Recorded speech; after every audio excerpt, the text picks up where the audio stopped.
Sa 3 taon ng administrasyon ni Pangulong Ferdinand Marcos Jr., hindi pa rin natatapos ang isa sa pinakamabigat na isyong ibinabato sa kanya, ang aligasyon ng paggamit niya ng iligal na droga. Again, ang panawagan, nasa sapat bang pag-iisip ang Pangulo? Mula ng unang banatan siya ni dating Pangulong Rodrigo Duterte hanggang sa mga lumabas na peking video, nagpapatuloy pa rin ang usaping ito. Bongbong bangag yan. Si Bongbong Marcos bangag noon. Ngayong presidente na, bangag natin ang presidente. At ngayong taon, sarili niyang kapatid ang nagpasingaw ng uso. Bata pa lamang kami ni Bongbong.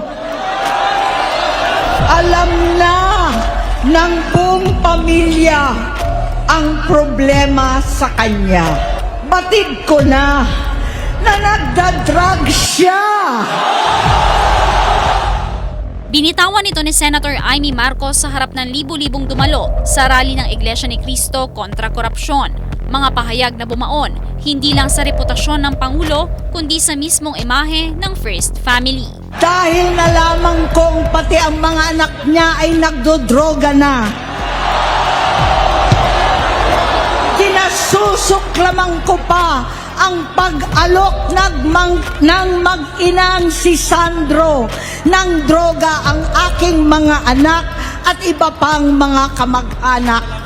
Yan ang hindi ko na mapapalampas. Agad namang umalma ang Malacanang dito at tinawag na isang desperate move ang pahayag ni Amy. Giit ng palasyo, voluntaryong nagpa-drug test ang Pangulo noong 2021 at negatibo ang resulta. This is definitely a desperate move. Sa kabila nito na natiling kalmado ang first couple at wala raw planong magsampa ng kaso laban kay Amy. Pero bago pa ang pasabog ng senadora, nakaladkad na ang pangalan ng First Lady noong Hulyo sa pagkamatay ng negosyanteng si Paulo Tantoco sa Los Angeles dahil sa cocaine overdose. Nangyari ito noong Marso sa mismong hotel na dinaluhan ng First Lady para sa Manila International Film Festival Tribute, isang araw bago ang insidente. Agad kumalat online ang aligasyong hinarang umano siya ng mga otoridad pero itinanggi ito ng Malacanang at sinabing dinuktor ang viral police report.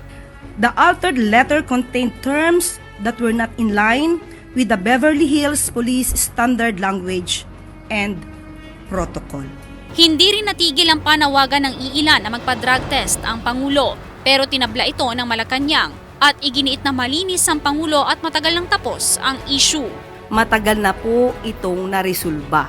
Uulit-ulitin ko paulit-ulit, ang Pangulo po ay malinis at ang Pangulo po ay hindi magpapadala sa anumang pag-uudyok.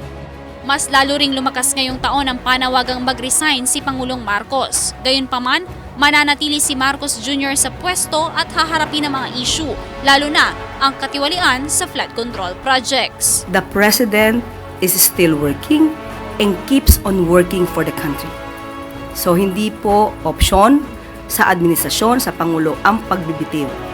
Hanggang sa nitong Nobyembre, unang beses na nagsalita si Pangulong Marcos tungkol sa pahayag ng kanyang kapatid.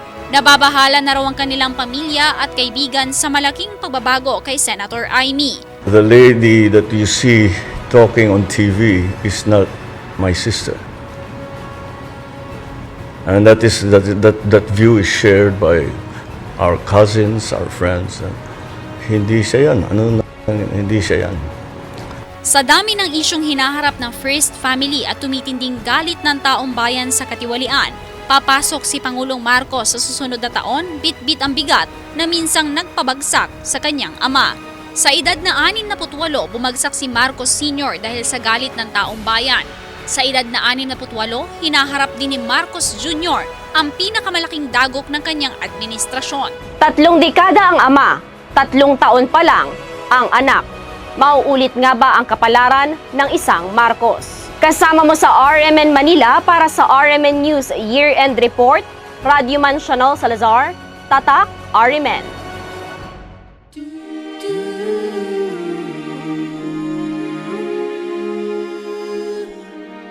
Halika na,